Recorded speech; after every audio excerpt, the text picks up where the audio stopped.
Boa noite a todos. Boa noite. Também boa noite àqueles que estão nos assistindo na página do Facebook Savipa ou na minha página do Padre Diego Bettoni.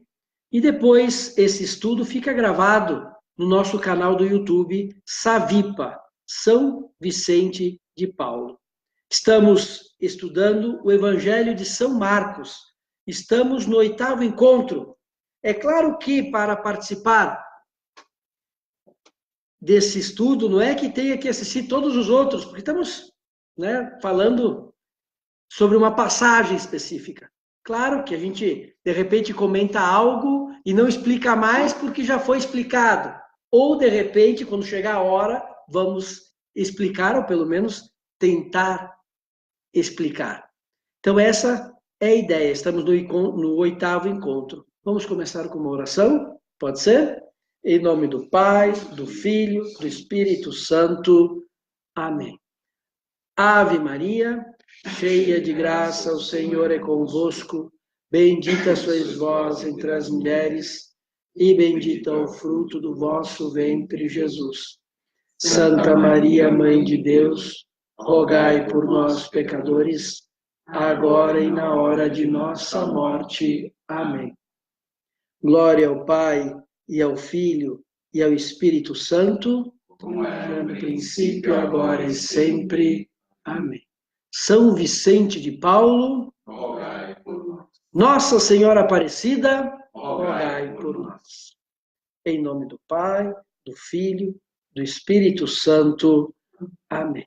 Boa noite a todos. Estava falando que estamos no 8º encontro, estamos estudando o Evangelho de São Marcos.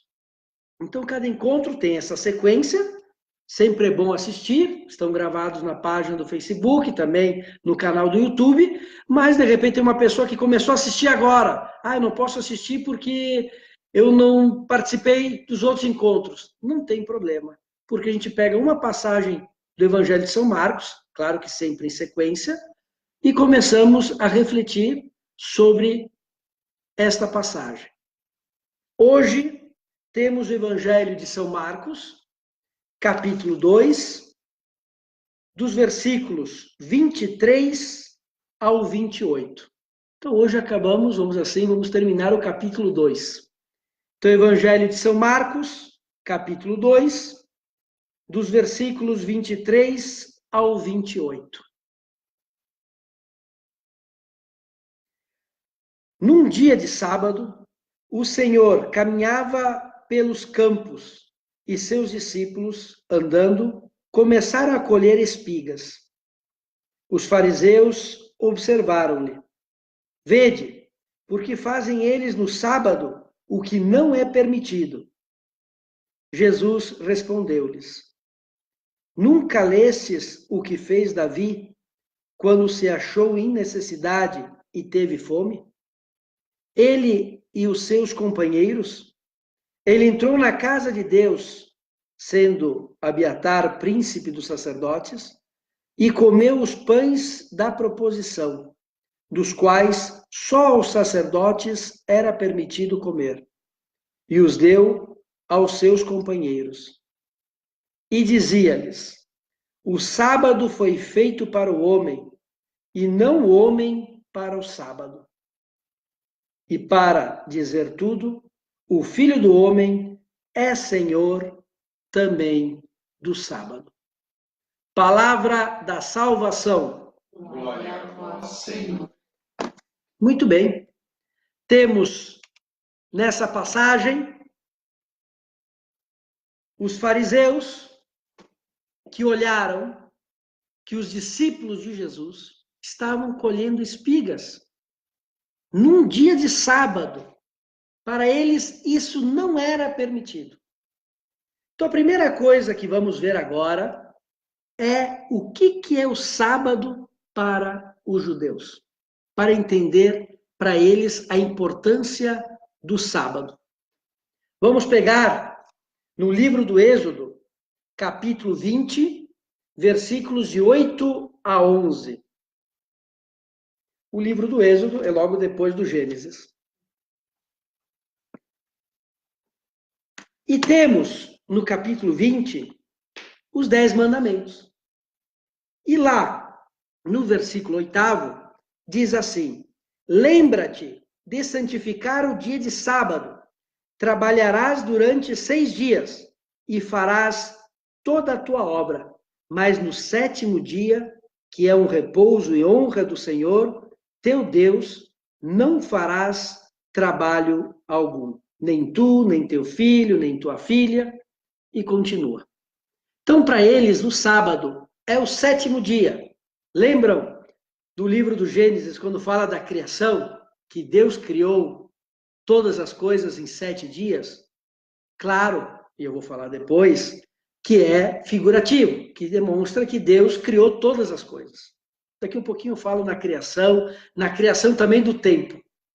Mas para eles, o 7º dia era o dia que Deus descansou e que deixou na criação também esse mandamento para descansar. Então, para os fariseus, realmente era um dia de descanso. E eles não podiam fazer quase nada. Por exemplo, ajudar uma pessoa, boa noite, ajudar uma pessoa que estava morrendo, eles podiam ajudar. Mas era assim só em caso grave. E mais, os fariseus enumeravam até 39 coisas proibidas no dia de sábado. Nem fazer e nem deixar fazer e criticar aqueles que fazem. Olha só que interessante. Não fazer, não deixar ninguém fazer nada e ainda criticar quem fazia. Nada. Ah, mas uma caridade, só vou ajudar o vizinho. Não, não dá. Certo? E o que era a lei para eles? Era a Torá. A Torá. Torá significa, vamos dizer assim, uma tradução, instrução, ensinamento. Eram os 5 livros do Pentateuco, que para eles foram os livros que Moisés escreveu. São 5 primeiros livros da Bíblia. Para eles, os 5 livros é esse ensinamento. E também eles tinham a lei oral. Então, era algo impressionante. Imagine, eles tinham, escrevi aqui, 365 proibições e 278 mandamentos. Algo incrível. Para realmente respeitar esse dia de sábado. Mas, vamos ver outra passagem que é importante para que possamos entender. Vamos pegar o livro do Deuteronômio, que também faz parte do Pentateuco, certo? No capítulo 5, dos versículos de 1 a 5. Então, por favor, não tenham medo, eu sei que agora eu estou, estamos nessa parte assim um pouco mais teórica, mas daqui um pouquinho eu explico melhor. Mas só estou querendo mostrar da onde vem esse respeito pelo dia do sábado, o 7º dia, o dia do repouso. Mas também, nesse livro do Deuteronômio, no capítulo 5, do versículo 1 não, do versículo 15, certo? Deuteronômio, capítulo 5, versículo 15. Boa noite quem está chegando agora. Boa noite, boa noite. Então, o que acontece? Que aqui, também, no capítulo 5, fala dos 10 mandamentos. Mas olha só, algo que Jesus vai falar, mostrando para os fariseus que eles deixaram uma parte de lado. Ficaram só com aquela parte do repouso, mas deixaram outra parte de lado. E aqui nesse livro, no versículo 15, diz: lembra-te de que foste escravo no Egito, de onde a mão forte e o braço poderoso do teu Senhor te tirou. É por isso que o Senhor teu Deus te ordenou observasses o dia do sábado. Então, se no livro do Êxodo fala só do repouso, aqui está falando da libertação. Que o sábado é um sinal de libertação. Que o povo judeu não é escravo. E o que Jesus está dizendo para eles? está dizendo, sim, tem o repouso, tem o descanso do sábado, mas também as leis, essas regras, não devem escravizar o ser humano. Nessa passagem do Evangelho de São Marcos, vemos um Jesus que sai em defesa do ser humano. Ele quer que o ser humano seja livre. O que adianta falar descansa, descansa, mas desse modo, dessa maneira, você volta a ser escravo. Você não pode nem ajudar uma pessoa que está precisando. Uma escravidão. Então, Jesus está dizendo, olha, que o sábado virou uma escravidão. E aquilo que nos diz no Pentateuco, nas Sagradas Escrituras, Jesus mesmo está lembrando eles, está falando da libertação. E por isso que quando os fariseus falam, olha, os seus discípulos estão colhendo espigas, claro, para se alimentar, estavam com fome, Jesus mesmo diz, olha, lembram que até Davi fez isso, porque o que vem primeiro? Não é o homem que serve o sábado, é o sábado que tem que servir o homem. Quando ele fala homem, homem e mulher, o ser humano. Por quê? Porque não somos escravos. Deus nos libertou. Então Jesus está lembrando, olha, vocês falam muito do repouso, mas tem que também lembrar que o ser humano é livre e ele tem que ter essa liberdade. Então Jesus sai em defesa. Jesus que é Deus, mas também é verdadeiro homem. Lembra do encontro passado? Como Jesus se fez homem, assumiu a nossa natureza, ele veio aqui também para nos defender, para mostrar o nosso lugar na criação. E o amor que Deus Pai tem por nós. Não nos quer escravos. Não nos quer escravos. E Jesus, no final, no versículo 28, aqui do Evangelho de São Marcos, diz, e para dizer tudo, o Filho do Homem é Senhor também do sábado. Lembram daquele encontro que falamos, que essa expressão Filho do Homem está no Antigo Testamento e era uma preparação para a vinda do Messias, lá no livro de Daniel e outras partes também do Antigo Testamento, quando falava Filho do Homem, está falando da chegada de Deus, já essa preparação que Deus ia ser o Filho do Homem, ia se fazer homem. E Jesus, quando ele diz que ele é o Filho do Homem, ele está dizendo, eu sou Deus. Eu sou Deus que me fiz homem. Eu sou o Messias. Eu sou aquele que vocês estavam esperando. E nesse momento, Jesus está dizendo, eu sou o Senhor do sábado. Está dizendo, eu sou o Senhor da criação. Eu sou o Senhor da criação. E eu agora estou dizendo qual que é a vontade de Deus Pai, Ele como Deus Filho e Deus Espírito Santo, do repouso de sábado. Que não deve ser uma escravidão, mas uma ajuda. Jesus que é o Senhor do tempo e da história. E que Ele vem resgatar esse homem, essa mulher, que por causa de tantas leis, tantas regras, ficam aprisionados. Mais tarde, quando eu falar sobre o domingo, por que do domingo, para o cristão, é importante saber que nós devemos ir para a missa não por obrigação, não porque tem uma lei atrás nos obrigando, mas que deve ser por amor. E o amor parte da liberdade. Deus não nos quer como escravos. Ele nos deu a liberdade para decidir e para escolher. E deve ser uma escolha no amor. Muito bem, falamos do sábado, do 7º dia. Alguém pode falar assim, mas Padre Diego, mas como assim? 1º dia, 2º dia na criação? E a ciência, mas como? A Bíblia, aqui, no livro do Gênesis, quando fala na criação, quer mostrar, em modo figurativo, que Deus criou todas as coisas. E que todas as coisas são boas, porque foram criadas por Deus. não vem para ir contra a ciência. É aquilo que eu já falei para vocês. Só tem duas opções. Ou Deus existe, ou não existe. São as duas opções que temos. Não pode ter mais de um Deus, é óbvio, porque se tem dois deuses, significa que nenhum dos dois são Deus, né? Porque um vai ter algo que o outro não tem. E Deus é Deus. Se tem Deus, ele é único. Não pode ter vários deuses.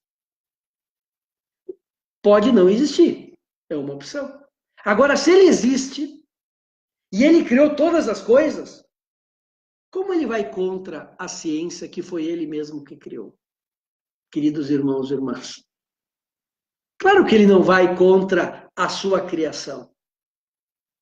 Mas, ao mesmo tempo, ele está fora da criação. Até mesmo do tempo. Porque o tempo é uma criação de Deus. Aquela expressão, o que Deus estava fazendo antes da criação do universo? É uma frase que não tem sentido. Porque para Deus não tem antes e depois. Deus é. O tempo é criação de Deus. Deus está fora do tempo. Ah, mas Padre Diego, a ciência diz que teve o Big Bang. Não é essa história aí? Da ciência? Ah, o Big Bang e tal, como Deus vai criar. Primeira coisa é o que teve antes do Big Bang.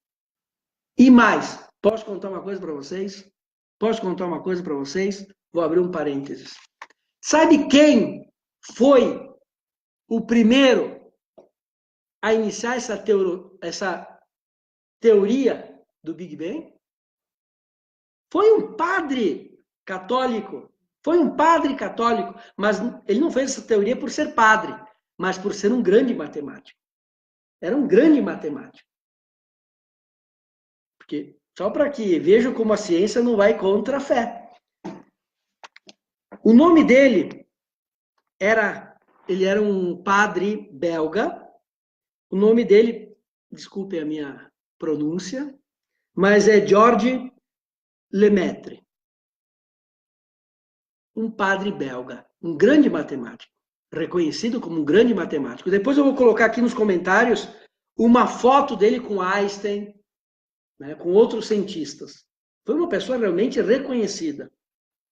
E esse sacerdote e matemático, ele propôs que o universo começou de um ponto infinitesimal, ou seja, uma singularidade, baseada também no estudo de outro cientista, e que comprovou que o universo está se expandindo. Foi ele o primeiro, disse que parte desse ponto infinitesimal, certo? E que o universo está se expandindo. E o que acontece? Que um outro, olha só que interessante, um outro físico, que também, desculpa a pronúncia, Fred Hoyle, ele defendia, assim também como Einstein, que o universo era estacionário, ou seja, sem início nem fim. Eles defendiam que o universo estava parado. Tanto é que tem esse símbolo aqui, que eu não sei se vocês já viram, que é assim.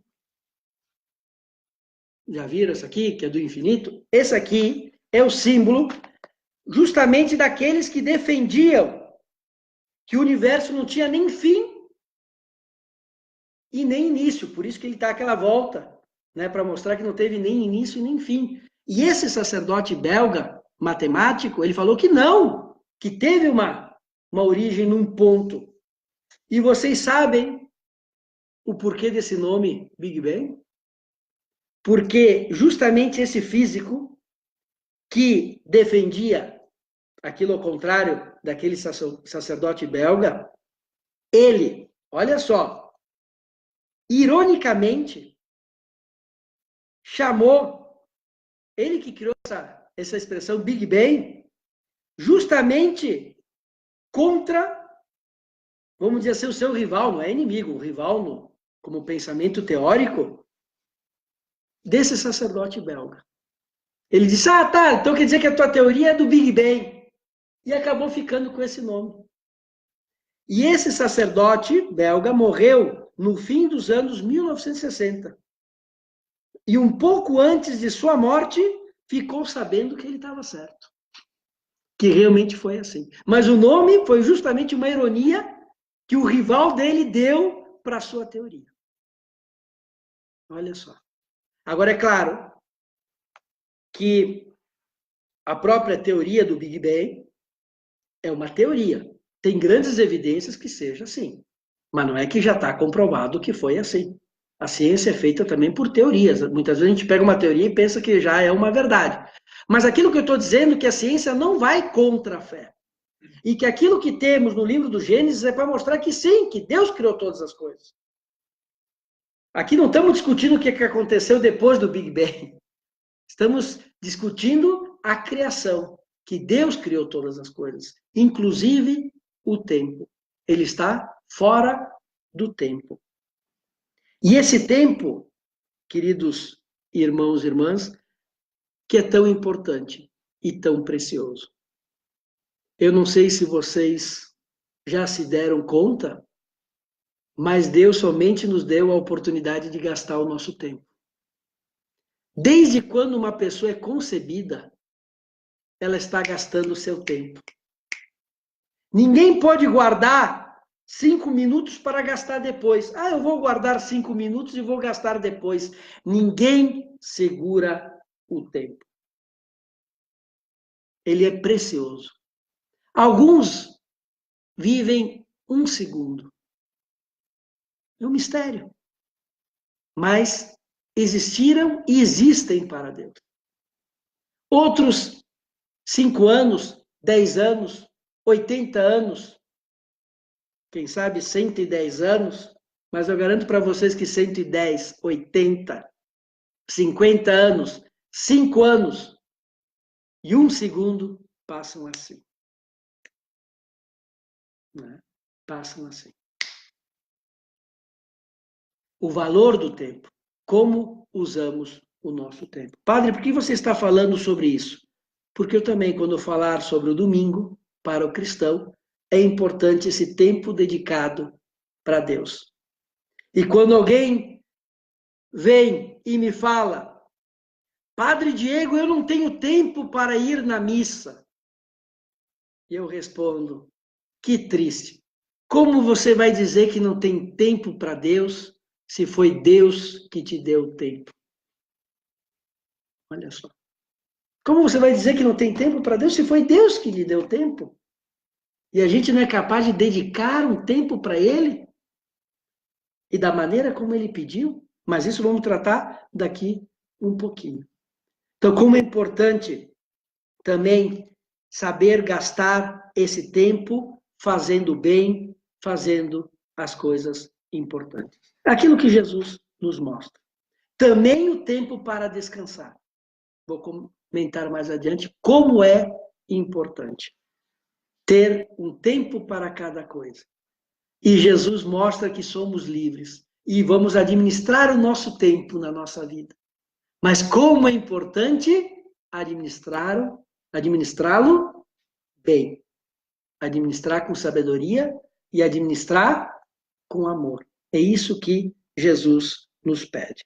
Muito bem. Para o cristão, o sábado passou a ser o domingo. Passou a ser o domingo para o cristão. Então já não passou a ser o 7º dia, mas o primeiro. Vamos pegar o catecismo da Igreja Católica, no número 1166. Então, o que a gente fez? Primeiro, lendo essa passagem do Evangelho de São Marcos, capítulo 2, dos versículos 23 ao 28, quando fala do dia do sábado, nós, então, paramos um pouquinho para refletir o que é o sábado para o judeu, especialmente naquela época. E por que os fariseus estavam bravos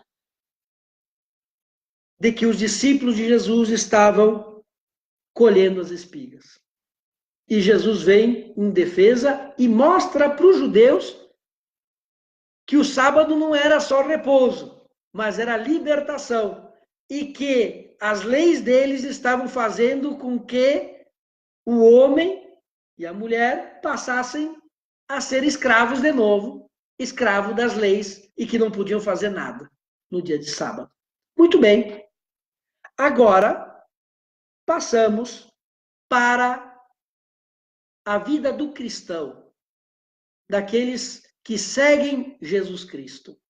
Pois já não é o sábado o dia do repouso, ou do descanso, ou do culto ao Senhor, mas passou a ser o domingo. Então, no Catecismo da Igreja Católica, nos fala no número 1166. Devido à tradição apostólica, que tem origem no próprio dia da ressurreição de Cristo, a Igreja celebra o mistério pascal a cada 8º dia.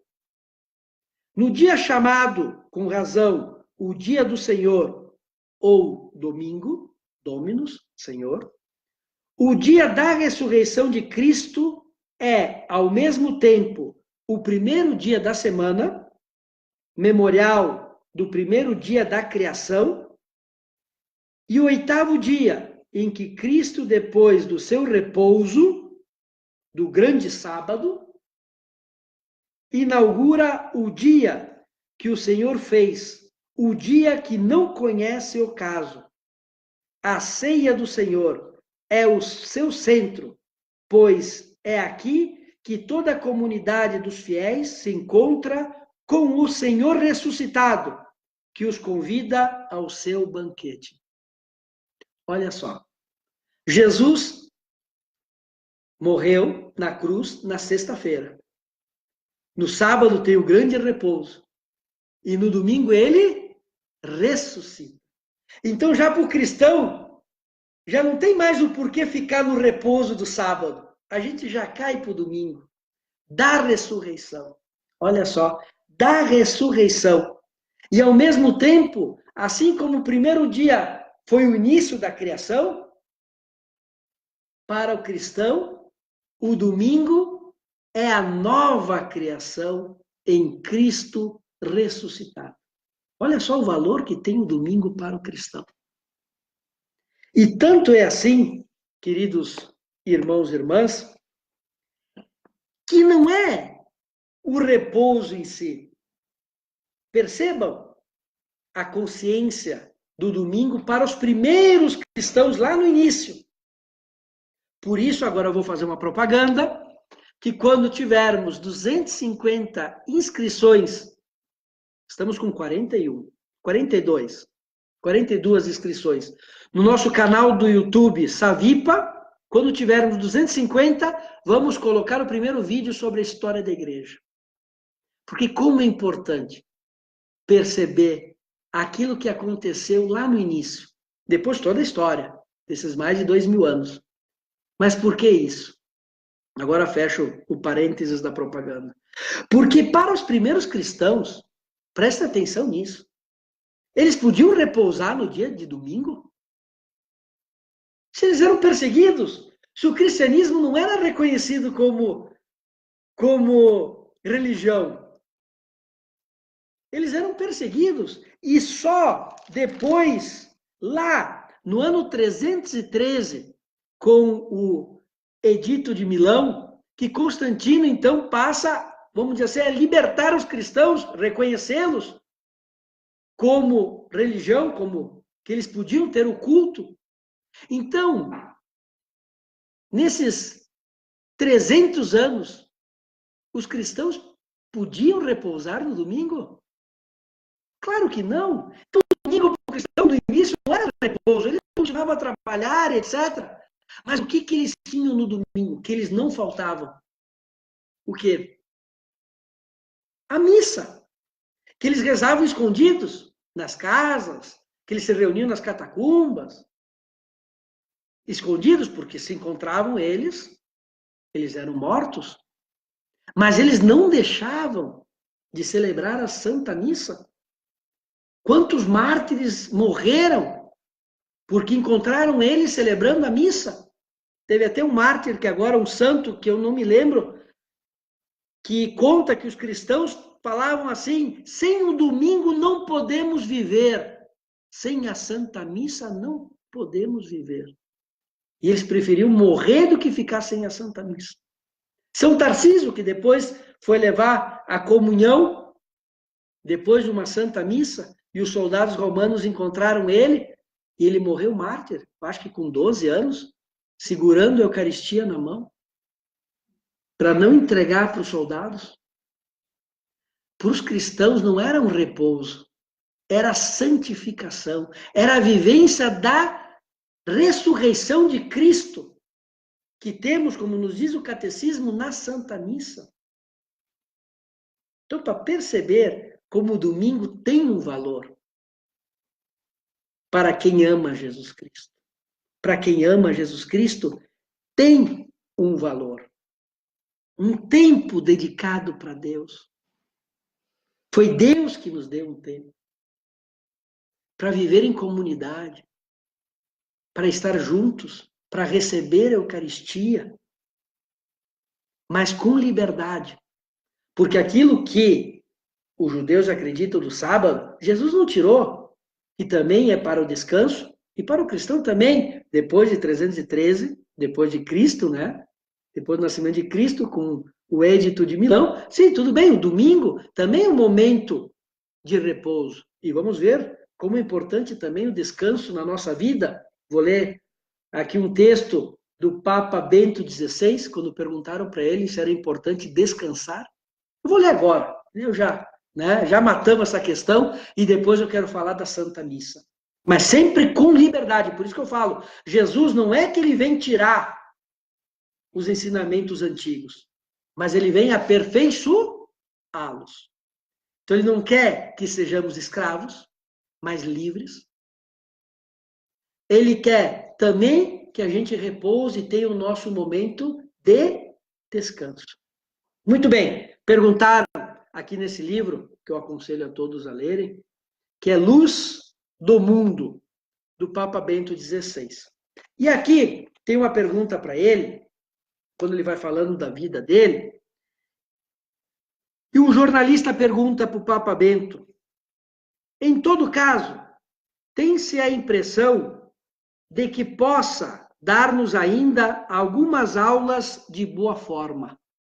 Fala assim, porque tem que ver aqui o contexto que está falando, etc. E olha só aquilo que o Papa responde.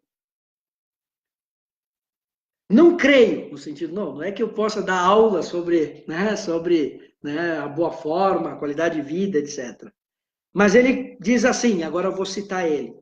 Naturalmente, é necessário dividir sabiamente o próprio tempo. E ficar atento para reservar suficiente tempo para o repouso, a fim de que, a seguir, nos momentos em que for preciso, a gente possa estar verdadeiramente presente. Em poucas palavras, respeitar com disciplina os ritmos da jornada e saber quais são os momentos para os quais é necessário poupar as energias. Termino a citação do Papa. Ele diz, claro, é como um fio. Se está sempre tenso, sempre puxado, quando a vida exigir mais, o que acontece? Arrebenta. Aquele cristão que está sempre lá, sempre fazendo isso, indo para o grupo de oração, depois na família, sempre para lá e para cá, e não tem um tempo de descanso. Padre, o que é tempo de descanso? Para você fazer aquilo que você quiser, desde que não seja pecado, porque isso vai te tornar escravo e vai ainda te incomodar. Mas é para você ler um bom livro, ir no cinema, comer algo que você gosta, sair com os teus amigos, dormir. Porque se você não tem esses momentos de descanso, quando a vida exigir algo de você, você se arrebenta. Você se estressa. Você não tem a cabeça calma para tomar decisões. Não significa passar 7 dias em repouso, mas é importante ter os momentos de repouso e conhecer o ritmo da própria vida. Aonde eu preciso exigir mais energia ou menos energia. E quando precisar, eu esteja descansado para resolver os problemas. Então, mostrar como o domingo é importante. Sair com os filhos, sair com a esposa, saber dar um passeio, ler um bom livro, tudo isso agrada a Deus. Tudo isso agrada a Deus. Agora, é claro, se alguma pessoa está precisando da nossa ajuda, como Jesus disse, né, a gente tem que ajudar, porque a caridade e o amor vêm em primeiro lugar. Mas, inclusive, para ajudar os outros, eu tenho que estar bem. Porque, de repente, eu começo a fazer as coisas e começo lá, né, a ficar nervoso com todo mundo. E é pior ainda. Muito bem. Então, isso para deixar claro que também o domingo é dia de descanso. Mas, na nossa liberdade, nada mais justo que dedicar um tempo para Deus. E da maneira como ele pediu. Quando Jesus celebrou a última ceia, e que toda a Santa Missa a gente repete, e no final, depois da consagração do vinho em sangue de Cristo, se repete essas palavras de Jesus: fazei isto em memória de mim. Jesus está dizendo, não fazer aquilo que vocês quiserem. Se vocês querem dizer, fazer isto. É um pedido dele. Além de ser uma coisa maravilhosa, de ter esse momento de comunhão com Jesus, que está na Eucaristia, que já falamos sobre a Eucaristia nos outros encontros, esse nosso encontro com Jesus ressuscitado. Mas olha só que interessante, saber agradar a Deus. Outro dia eu estava falando com uma criança, mas isso também é o normal. Era uma menina que me disse, padre, eu não tenho vontade de ir na missa, porque, é sempre igual, né? E eu perguntei, ok, mas você já se deu conta que na missa a gente vai não só para agradar a nós mesmos, mas para agradar aquela pessoa que nós amamos, que é Deus? Como nós somos, né? Tudo tem que ser para agradar a nós. A gente não sabe dedicar as coisas para os outros, e nem para Deus. Olha só. Então, a primeira coisa, eu vou dedicar esse tempo. Puxa vida, Deus me deu a vida, me deu a semana inteira. Eu vou santificar esse dia. Como os primeiros cristãos que nos mostram, porque quanto mais perto da fonte, mais a água é limpa. E eles estão perto da fonte, que é Jesus. Então, naqueles primeiros séculos, que amor eles tinham pela Santa Missa, pela Eucaristia. Pela Eucaristia. Jesus nos diz no último versículo, o Filho do Homem é Senhor também do sábado, é o Senhor da história. Deus é o Senhor do tempo. Ele é Deus. Então, como é importante saber agradecer. Tanto é assim que depois que a gente recebe a comunhão, como chamamos aquele momento? Ação de graças. Para agradecer a Deus por tantos benefícios, começando pelo tempo que Ele nos dá, pela nossa existência. Agora bem, a importância da Santa Missa.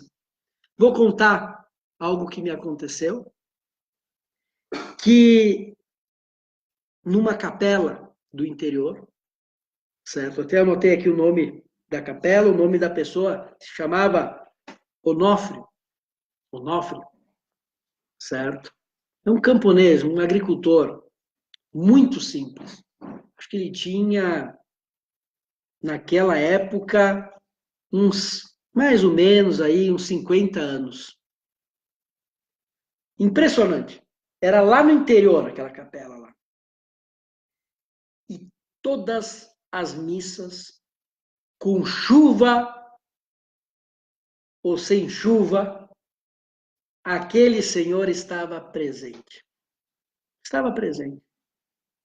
E sabe, aí no interior, tem muita gente que vai, que não vai, mas ele sempre presente. Bom, depois de uma missa eu fui lá cumprimentar, depois de um ano. Lá, né? E aí onde você mora? Porque eu quero ir lá abençoar, eu abençoava as casas, etc. E ele disse, não, eu moro a 2 horas a pé daqui. Acreditem. Ele caminhava 2 horas para ir na missa e depois caminhava 2 horas para voltar para casa. Temporal, porque ele não tinha carro, uma pessoa muito simples. Ele estava na missa. Eu fui lá abençoar e realmente, 2 horas a pé. Eu fui de carro. E dava para ver que era longe. Olha só que interessante. Então eu falei para ele, eu me lembro, foi muito, né, eu disse assim, você quer ser ministro da Eucaristia? E ele me olhou assim, quer ser ministro da Eucaristia? E ele me disse, padre, eu não sei ler e nem escrever. Não sabia ler e escrever. Eu não sei ler e escrever, eu não posso ser ministro da Eucaristia. E aí eu falei, mas lógico, claro que pode. O principal você tem, que é o amor à Eucaristia. Saber escrever, saber ler o de menos. O que adianta ler e escrever e não ter o amor pela Eucaristia? Você é o ministro. Eu falei para ele, ele deu risada. Você é o ministro da Eucaristia que eu sempre procurei. Você sim é um ministro extraordinário. Porque ministro extraordinário da Eucaristia, por quê? Porque o ministro ordinário é o padre. Mas quando o padre não dá conta, então tem o extraordinário. Mas eu falei para ele, você é extraordinário mesmo. Que amor você tem pela Santa Missa? Eu quero você de ministro da Eucaristia. E ele me disse, padre, eu não posso. Não aceitou. E ele me disse, eu não sou digno. Eu disse, quem mais digno que você? Que para vir para a Santa Missa é 2 horas a pé. Então, uma pessoa que tinha consciência do que é a Eucaristia. Ele mesmo se achava digno. Eu não estou dizendo que ele está certo, porque ele era assim, porque ninguém é digno de ser ministro da Eucaristia, de ser padre, ninguém é digno. É Deus que nos dá essa dignidade. Então, ele deveria sim ter aceitado.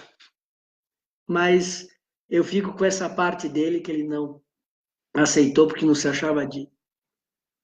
Que amor desse homem pela Eucaristia. Que amor! Quanta gente mora do lado da igreja, que parece que quase morre para ir na igreja. Então, o que eu quero dizer, queridos irmãos e irmãs, que ir à missa não deve ser uma obrigação. Quando alguém me diz, Padre Diego, se eu chego um pouco atrasado, eu posso ou não posso comungar? Já estamos voltando naquelas leis dos judeus, né? Tudo lei, né? Se eu chego aqui, eu posso. Se eu chego aqui, não posso. Enchemos de leis e de regras. Não interessa as regras. Essas coisas eu não respondo. Mesmo sabendo que tem uma regra para isso. Eu não respondo. Porque para quem ama, primeiro, se chegou atrasado é porque foi uma coisa grave mesmo. Que de repente foi ajudar uma pessoa que estava precisando de ajuda. Claro, não vai deixar, como aquela parábola do bom samaritano, né? Que teve um que passou, o sacerdote foi para o templo e não socorreu. A caridade vem em primeiro lugar. Porque justamente a missa é comunhão com Jesus. E para estar em comunhão tem que viver no amor. Muito bem. Mas eu não sei se é a Raquel que está aqui, eu não sei se é no Pequeno Príncipe. É no Pequeno Príncipe que tem aquela história, quando eu tenho um encontro com um amigo, eu já, um dia antes, eu já estou pensando nesse encontro. Sim ou não? É Pequeno Príncipe. Eu li já faz tempo. Que quando a gente tem um encontro com uma pessoa que a gente gosta, com um amigo, uma pessoa que a gente ama, já somos felizes desde aquele dia que começamos a nos preparar para esse encontro. E a pessoa está olhando o relógio, mas falta, e parece que o tempo não passa. Não é verdade? Então, realmente, para quem ama a Cristo, chegar atrasado Chega atrasado realmente porque teve um problema grave. Teve um problema grave. Porque essa pergunta não tem nexo da regra. Não tem. Não tem. Todo mundo sabe se foi fazer alguma coisa antes de sair de casa. Mas o que eu quero mostrar é que tem que ter essa libertação. Não somos escravos. Temos que fazer as coisas por amor. Padre, eu não precisa dizer tanto, vamos dizer assim, vai se confessar porque não foi na missa no domingo porque estava viajando. Certo? Bom, então se foi se confessar é porque realmente não conseguiu ir na missa. Não é que não conseguiu. Agora eu quero ver se eu explico. Para a pessoa, por exemplo, que sabe o valor da missa, assim como vai programar uma viagem e vai saber que tem que ir para aquele museu, que tem que ir para aquele lugar, ela vai saber onde tem igreja e vai buscar os horários da missa. É óbvio, isso é importante o museu, muito mais a missa. E se não conseguiu, porque se não conseguiu mesmo, não é pecado, porque ela fez tudo para ir na missa. E mesmo assim não deu certo, não precisa nem se confessar. Você vai se confessar se realmente você não se programou, se tinha missa, mas você preferiu ir, né? Fazer turismo em vez de ir para a missa naquele horário, porque ia estragar algo da tua agenda. Aí sim vai se confessar, porque você faltou com justiça com Deus. Deus te deu o tempo e você agora diz que não tem o tempo para ele. É uma questão de justiça. Mas realmente, queridos irmãos e irmãs, para quem ama, realmente é. É como uma mãe que está com uma criancinha em casa. Ela tem que ir na missa? Não, porque ela tem que cuidar da criança, a não ser que use isso como desculpa, né? Mas aí, o que adianta ir para a missa obrigada? Também tem isso, né?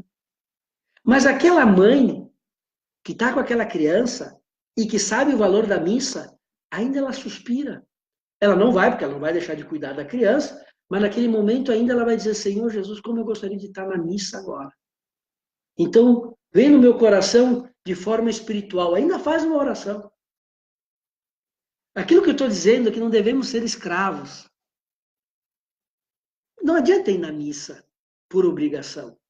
Não adianta. Claro que é uma questão de justiça, mas até eu diria, olha, por favor, não vai. Não vai. Então, esse senhor que caminhava 2 horas para ir na missa. Então, realmente, quando a gente dá valor, como os primeiros cristãos que tinham que arrumar tempo no meio do trabalho, no meio daquela confusão, porque imagina, eles eram perseguidos, eles tinham que dar uma, né, deixar de fazer algo, acordar de manhã cedo, de madrugada, para ir na Santa Missa escondidos. Inclusive, tem muitos lugares no mundo que até hoje os cristãos são perseguidos, eles celebram missas escondidos. Porque se encontram eles, matam eles. Mas eles não deixam de celebrar a Santa Missa.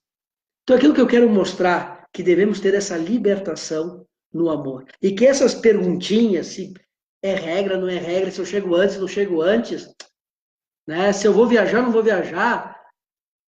Se você quer ir para a missa, você vai para a missa. E se realmente você foi num lugar que não tinha igreja, então não tem como ir na missa. Então não é. Mas não é nem para a pessoa dizer, agora eu tenho pecado, eu tenho culpa, eu tenho... Não.